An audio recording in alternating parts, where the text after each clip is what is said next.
Ladies and gentlemen, welcome to Based Business. My name is Parker McCumber, and this is our third episode. Today's topic, 5 traits and skills that military veterans develop that help them become successful business leaders and entrepreneurs. Now, these 5 traits and skills are not unique to the business world only. You don't have to be a military veteran to develop them, but these skills are absolutely critical for anyone in business, especially management or leadership positions, especially owners and entrepreneurs, to develop and really get a good grasp on, because they're going to help you set yourself up for success, create effective plans, take effective action, and ultimately they're going to differentiate you from your competition and create an environment of success and a culture of winning that'll really help your businesses thrive. Something that had sparked my interest, and maybe many of you guys have seen this as well, locally particularly, in Utah alone, I saw recently on like veterans.utah.gov, I think that's the website, and also some local news networks, that they report there's over 17,000 veteran-owned businesses in the state. 17,000. So I said, wow, that's a lot. And I said to myself, it just seems crazy that there's so many veterans that start their own businesses and seem to find success in it. And I said, it's almost like veterans are more likely to succeed. Depending on your source information, military veterans are 44, maybe it's 45, but 45 to 88% more likely to become entrepreneurs than individuals that don't have military experience. So 5 key skills that my research kind of indicated, and that as I interviewed people became a consistent trend. And these are in no particular order here, but we'll go over all of them. Are first, communication. Second, flexibility and adaptability. Third, leadership. Fourth, problem solving. And fifth, risk management. And I think if you just Google, what traits are most important for a business owner to have, or what traits are important for someone in management to have, that these would come up pretty regularly and consistently as well. But I feel like military veterans kind of get an advantage because these 5 traits specifically are traits that are drilled into you consistently, and that if you're going to be successful in the military and develop a good career there, you need to master. And it just happens that these traits also are going to help you succeed in business. So first, we mentioned communication. And communication is probably the most consistent skill, persistent throughout my study, my research, and then testimonials, articles, real-world experience. And, while soldiers are in the military or service members are in the military, they're trained to use things like active voice in writing, as well as clear and concise communication practices. For example, if you're combat arms and you're, training battle drills, you shout out the 3 Ds, distance, direction, description, on what is engaging you or what you're engaging. And that's just an example of a really quick, concise communication that you're sending to help, advance your organization. Additionally, in your primary military education, for me in the Army, it was originally my basic leader course. You learn and you have to write and type in the active voice. So you get those kind of developments. As far as tips that you can take and you can apply to your business now, is that first, you need to be establishing 2-way communication. So if you're trying to message or talk to your organization, you're trying to develop your teams, you need to make sure that you're constantly talking with your peers, talking with your subordinates, your mentors, and then not only talk, but listen to their thoughts and their feedback, because effective communication goes both ways, and that helps paint a clear and honest picture of what information is trying to be shared and what needs to be accomplished. Subsequently, maintain contact. Communication needs to be so much more than just one message or one dictation. It's not a single attempt, right? Once you've established two-way communication and you have that sharing of thoughts and ideas, you need to make sure that you maintain it. Keep the line open. That way, if you're like a manager, you're talking to your team consistently and regularly, you're getting their feedback, you're finding what problems they have.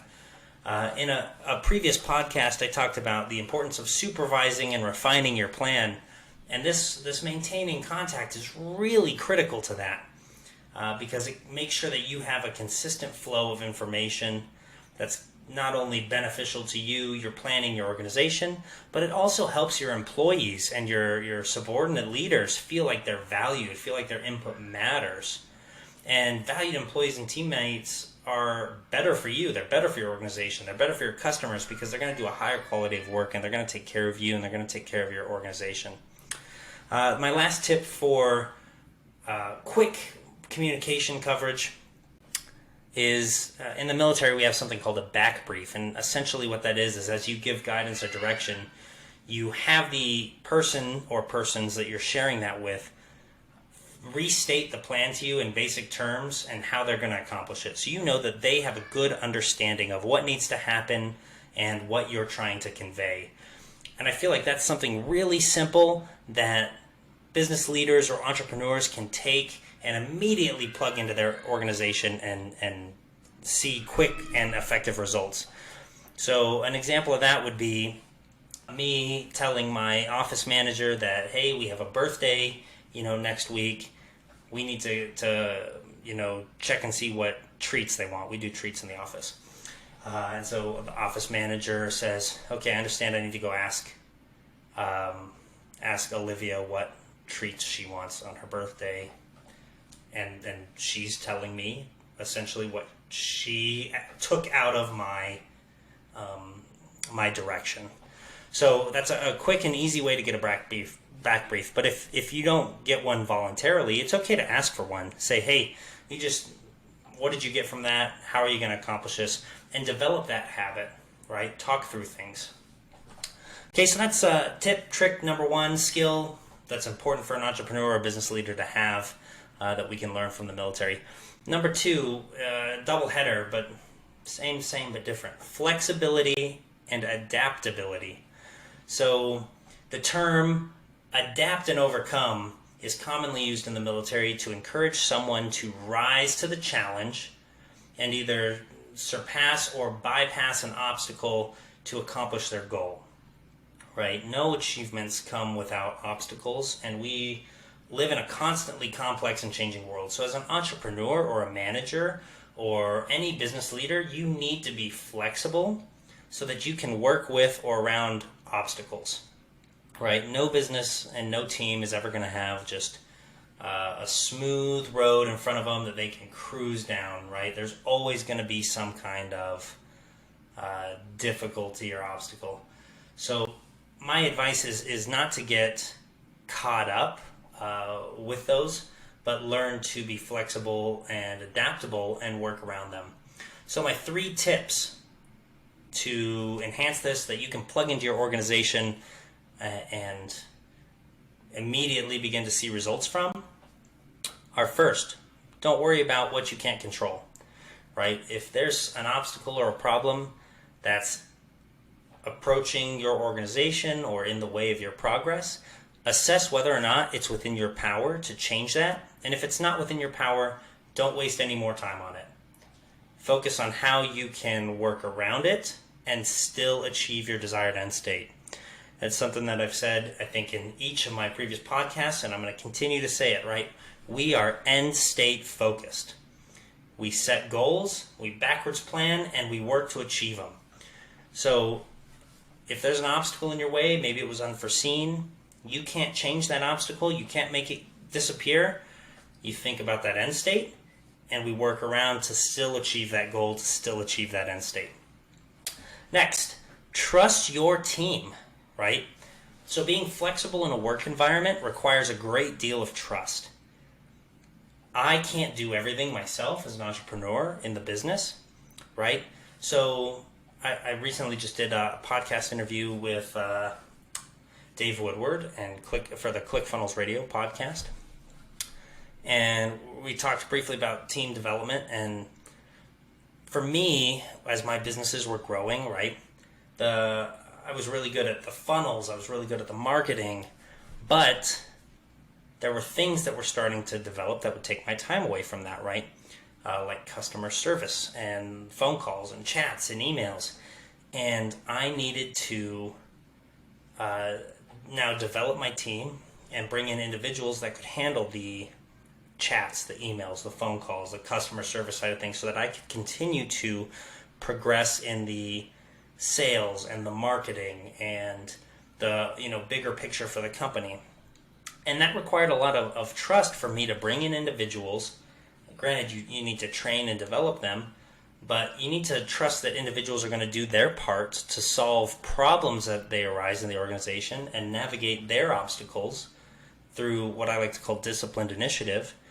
And they handle their problems at their level so that your organization can continue to adapt and move fluidly. The third trait for this that I want to discuss is embracing ambiguity. When your team or organization is facing uncertainty, view it as an opportunity to find a new way to accomplish something. View it as a new opportunity to accomplish a goal, reach an objective. And if you share this kind of excitement around uncertainty about how you're going to rise to the challenge, you're going to crush this goal, you're going to find a way to make it work, and you build yourself up about that, you build your team up about that, you honestly create an enticing atmosphere where creativity and problem solving are valued, right? And that's a fun place to work typically. It's a fun environment to be in when you have the option to be creative, when you have the ability to think critically and solve problems like puzzles. And if you value that in your employees are going to start to work on and develop that themselves. So, make sure that you're continuing to communicate with your teams and employees that as your organization faces problems or faces obstacles, that you're going to value their flexibility, you're going to trust them to solve the problems and do what they can at their level to resolve them, and then embrace that culture of problem solving and creativity and build around that. So the third tip and trait that is important for an entrepreneur or business leader to have is leadership. So one can argue that all of the tips, traits, discussions are going to fall under this. So to narrow that down and to be more specific, I'm defining leadership as one's ability to provide influence and inspiration to individuals to accomplish an organization's goals. So this is particularly relevant in military and business, because ultimately the leader is who's responsible for everything the organization does and accomplishes and achieves. So you need to make sure that you've developed that skill of influence and inspiration so that you can share your direction and the vision of accomplishing specific tasks and achieve that end state. So some key points for how to develop leadership. Know your team. I've previously talked about relationship-based leadership, and I think that's a subject that we have coming up for another podcast. But relationship-based leadership, right? To successfully inspire or influence someone, you should know how they think. You should know what they care about, their actions, their causes, the things that motivate them. Know what the people around you are passionate about, right? And then with that, talk about it. Show them that you care. Show them that you're involved in their lives and that you want to be involved in their lives because you think that they're interesting and awesome individuals, right? Build them up. Build your relationship.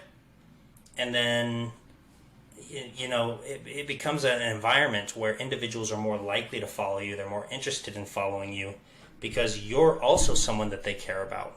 You've built that connection.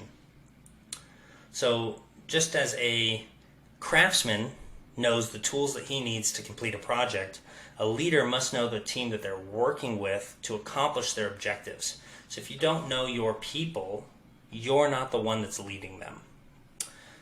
The second aspect of leadership that you can plug and play and create, instant change in your organization is to know where you should be leading from, right? In the military, there's a term that they say lead from the front. And in a nutshell, what that means is a leader of his organization needs to be out in front of the soldiers, right, where they're visible, making the tough decisions. And I've kind of modified that, right? And I think this modification is growing in popularity, and other people have said it too. Leading from the front isn't necessarily the most effective place to be. Lead from where you're most effective, right? So you need to be assessing your organization, assessing the environment that you're operating in, find out where your friction points are, and move yourself to be where you can make the most change and the most positive impact, right? You need to make sure that you're around the people and helping the people that are going to help you be most effective as a leader and cause the greatest impact in your organization. Lastly, as a leader, you need to be confident. This is in my personal opinion, this is the real secret to success as a leader. Because being a leader, you're not going to be perfect. The decisions you make aren't going to be perfect. Your plans are going to fall apart and fail. And it happens. That's life. But if you're unsure of yourself and uncertain, you are a lot more likely to create an instance with your organization or with your subordinates where they question you and they question your decisions. If you firmly believe that you as the leader are capable of leading your group or your organization or your team, that will provide a beneficial and effective means of leadership display that causes people to be inspired and influenced. So if you don't have faith in your own decisions or your own abilities, why would anyone else have faith in you or in your abilities? The reason people make successful names for themselves as leaders is because they inspire trust. And the reason they do that is they have confidence in themselves, in their plans, in their decision making. So some people ask me, how do you become more confident in yourself? And I think that confidence comes from two factors. It's from knowledge and from experience. So I think the first part of that, to become more confident through the knowledge side of things, you need to be asking questions. You need to be learning. You need to be reading. You need to be studying your market. You need to be, just constantly absorbing information around your area of concern and developing a solid knowledge base. Second way you develop confidence is through experience. And that comes in the practical exercise and application of your craft or your trade. So if you are, a military leader, right, you develop a lot of confidence in yourself as a leader after you've led your first few patrols, or you've had a team for a while and you've counseled soldiers and you've developed trainings, and you get a lot of hands-on experience that way. But maybe when you're a new soldier, a new leader in the military and you don't have that experience, how do you develop confidence in your leadership capability?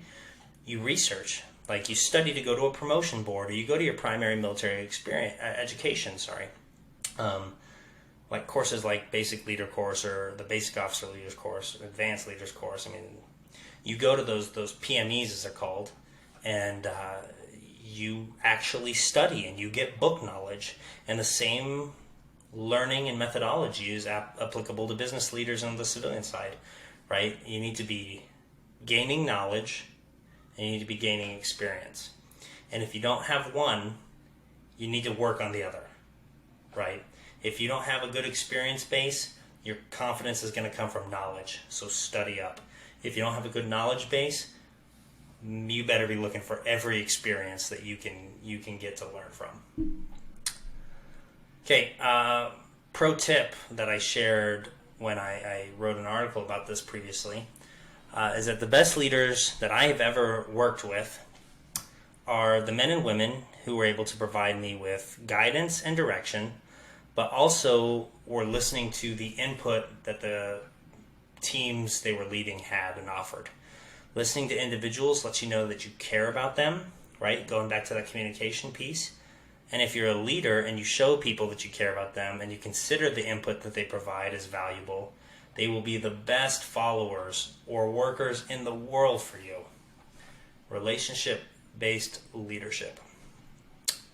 Okay, fourth skill that's applicable is problem solving.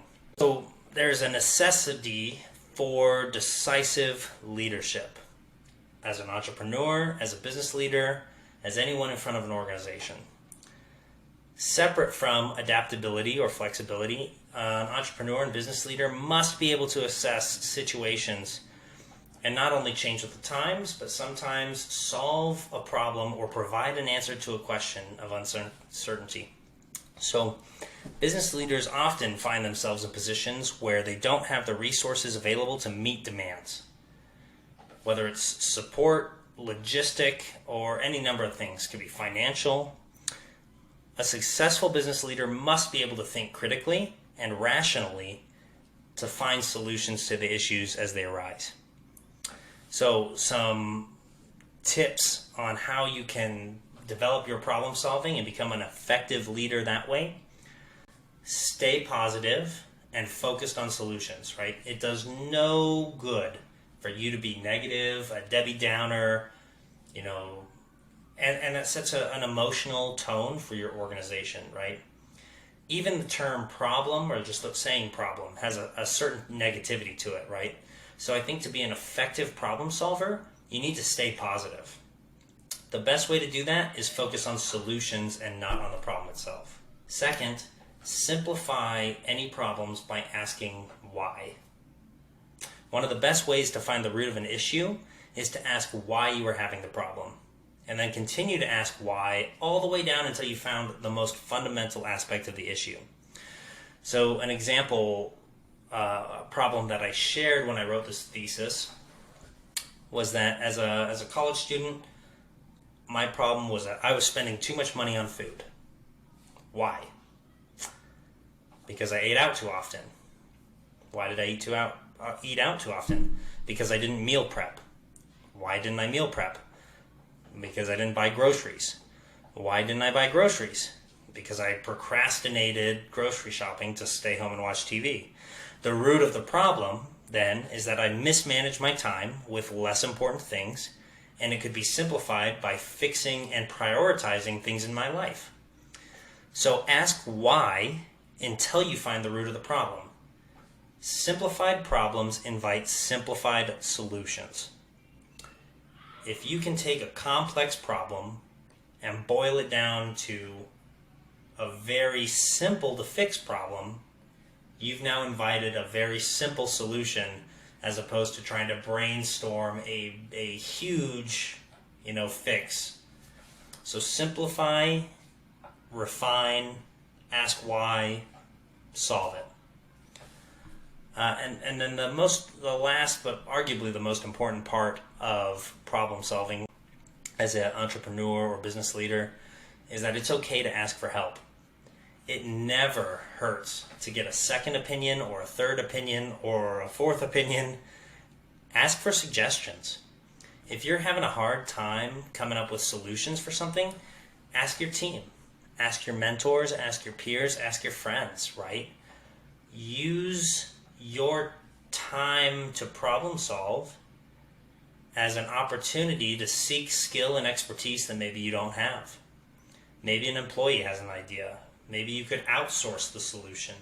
Either way, people can help, and it doesn't hurt to ask for opinions. The fifth trait, tip, trick, skill that we're going to talk about today is risk management. I found that this was a very prevalent one in veterans turned entrepreneurs because it's something that's ingrained in you at every level of leadership and planning. right? So the risk management aspect of this is, we'll just go over kind of the way the military trains it, So first, you identify potential hazards, right? So you have a goal in mind or a training in mind. You've developed your plan on how you want to accomplish that. You sit down, you look at your plan, and identify hazards in the plan. Second, you have to assess the risk imposed by that hazard. What's the likelihood of experiencing the hazard? And what will the severity be if you do experience it? Third, develop your controls to mitigate your risks and then make the appropriate decisions about what level of risk is acceptable. Fourth, implement your controls and decisions. Lastly, supervise the operation and refine your controls and plan. When you've completed the cycle, rinse, repeat. Keep it moving forward. If you manage to mitigate risk effectively as a leader, you can make the experiences of your team and organization far more enjoyable and profitable. So here are a couple of my thoughts on ways you can improve your risk management.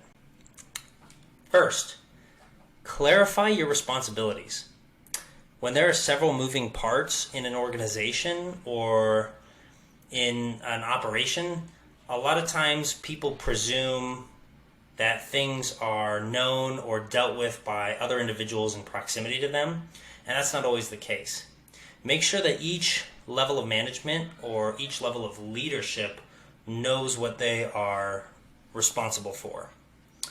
And then leaders who are able to manage risk effectively are the ones who eliminate gaps in responsibilities and make sure that there's a good overlap of checks and balances.